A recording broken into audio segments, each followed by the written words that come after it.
ఏమే మేము సుఖంగా ఉంటాం నీకు ఇష్టం లేదా? ఈ ఇంట్లో సెవెన్ లేస్తే గానీ నీ కళ్ళు చల్లబడవా? నిన్ను కట్న కానుకల కోసం గాని సారి చీరల కోసం గాని ఏనాడు సాధించలేదు. నా కొడుకు సుఖం కోసం ఆ గురువు గారు చెప్పినట్టు ఒక్క గంట భరించలేక పారిపోయి వచ్చావా? నీ భర్త బాగా కోసం ఈ మాత్రం కూడా భరించలేవా? చాలా భరించాను అత్తయ్య. కుమ్మం ముందుకొచ్చిన కోడల్ని భర్త శత్రువులా చూసి పంచాయతీ పెడితే భరించాను. తిట్లు శాపనార్థాలతో దేవిస్తే భరించాను.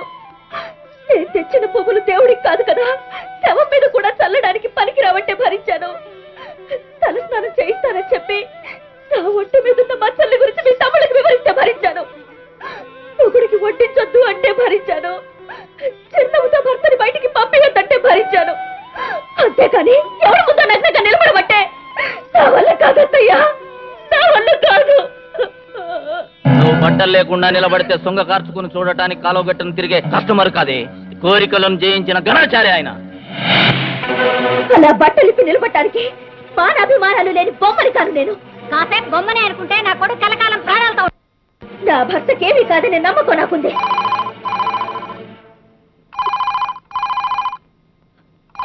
హలో, కెప్టెన్ విజయ్ నడుస్తున్న ఫ్లైట్ రాడార్ నుంచి కంట్రోల్ తప్పింది. అత్తయ్య, బావ నడుపుతున్న ఫ్లైట్ కూలిపోయిందంట అత్తయ్య.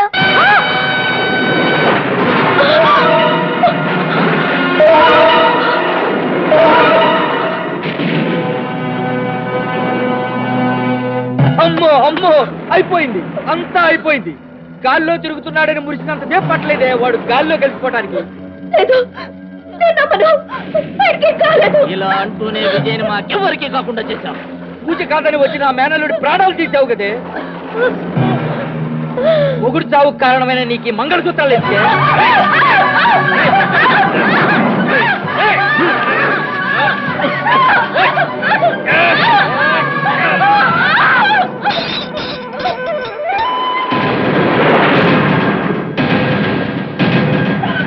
మొగుడు చచ్చిన దానికి ఇంకా పొట్టెందుకే?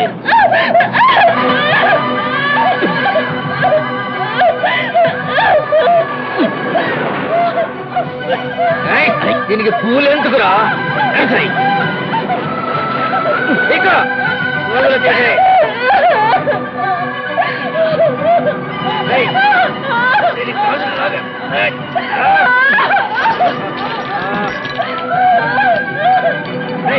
దాని మట్టి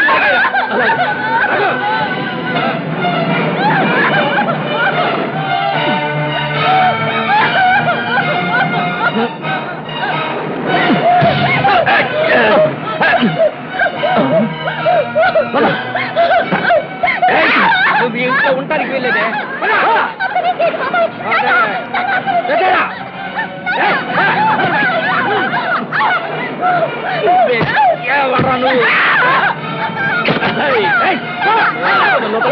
అందరూ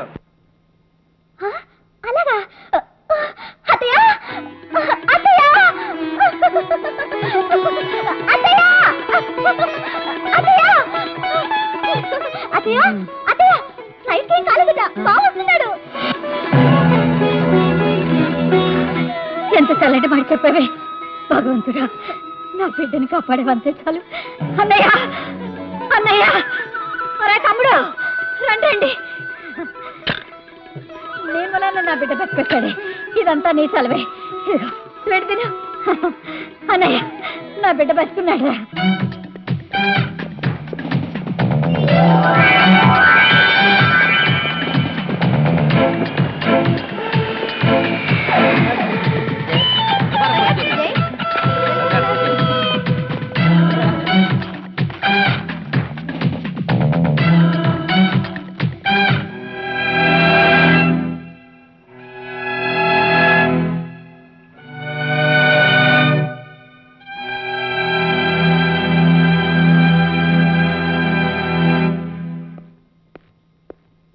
భయపడాల్సిన పనే లేదు, వారం రోజుల్లో తగ్గిపోతుంది. నమస్కారం సార్.